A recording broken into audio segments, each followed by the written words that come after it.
Et pour parler de ces élections en République démocratique du Congo, on reçoit sur ce plateau Leslie Varenne, géopolitologue. Bonsoir Leslie Varenne. Bonjour. Bonjour. Merci de répondre à nos questions sur RT France. Alors on l'a dit, les bureaux de vote ont ouvert déjà depuis plusieurs heures. Beaucoup de retard, notamment dû à cette machine à voter, des listes électorales manquantes. Est-ce qu'on pouvait s'attendre à un tel chaos ? Oui. C'était clair que cette élection était foutue d'avance, si je peux me permettre de le dire ainsi.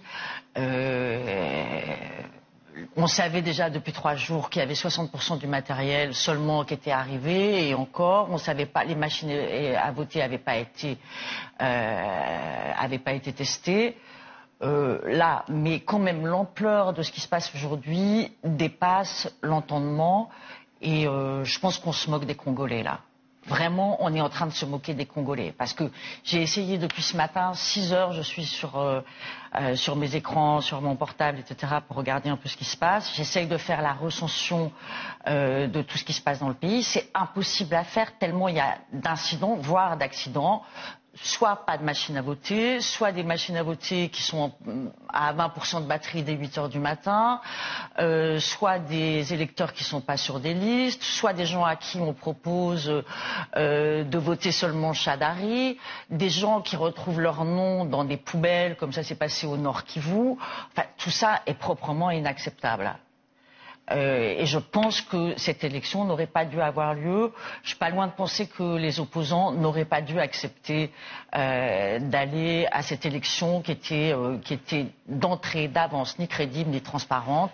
Et là, je ne sais pas où on va, mais je ne sais pas même comment va se passer la fin de la journée. On imagine que toutes ces défaillances vont peut-être pouvoir créer de la colère chez les Congolais. Comment vous imaginez le reste de la journée ?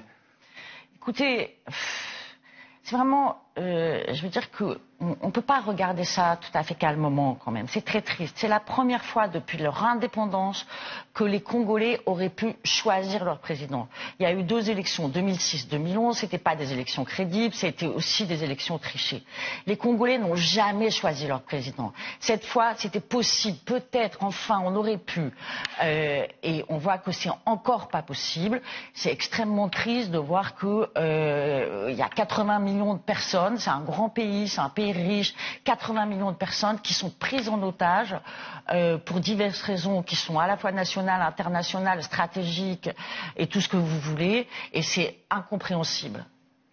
Les Congolais, on le disait tout à l'heure, attendent depuis déjà 2 ans cette élection, et en cas de victoire d'Emmanuel Ramazani Shadary, certains parleraient de fraude. Est-ce que vous comprenez ça, ce sentiment ?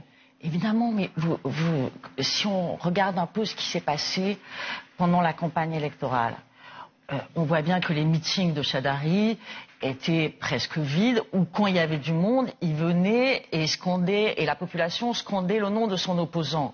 Donc de toute façon, les Congolais ont envie de changement. Cette élection, ils savent qu'elle est foutue d'avance, ils savent qu'elle est truquée, et pourtant aujourd'hui il y a un engouement. Les Congolais sont allés voter, ils sont en colère quand ils ne peuvent pas voter. Pourquoi il y a cet engouement?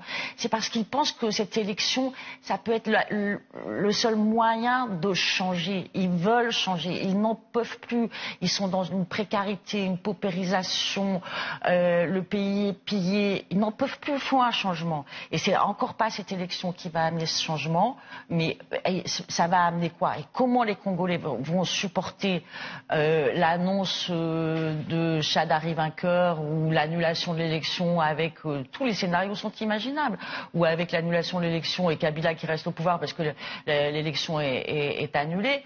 Comment les Congolais vont supporter ça? Est-ce qu'il va y avoir encore des morts? On est à 6 millions de morts depuis 25 ans. Mais moi, ce que je me demande, c'est où sont tous ceux qui donnent des leçons de droits de l'homme là? Qui regarde ce qui est en train de se passer en RDC aujourd'hui? Où est la communauté internationale? Où sont les organismes régionaux? Qui regarde ce qui est en train de se passer aujourd'hui? Comment on peut regarder ça calmement? On ne peut pas. Et qu'est-ce que pourrait faire concrètement la communauté internationale avec ce qui se passe en RDC? Comment pourrait intervenir la communauté Concrètement, internationale? il faut que le Conseil de sécurité décide qu'il y ait un gouvernement de transition pour donner les moyens d'avoir une élection crédible et transparente. C'est la seule solution. Joseph Kabila a prouvé qu'il ne pouvait pas organiser cette élection. Corneille Nangaa, le président de la CENI, a prouvé qu'il était incapable d'organiser cette élection. Ça fait 3 ans que cette élection est préparée et vous regardez ce qui se passe aujourd'hui dans tous les endroits du Congo. C'est pas possible. Donc là, Joseph Kabila ne peut plus continuer comme ça. Les élections ne peuvent pas avoir lieu de cette manière-là.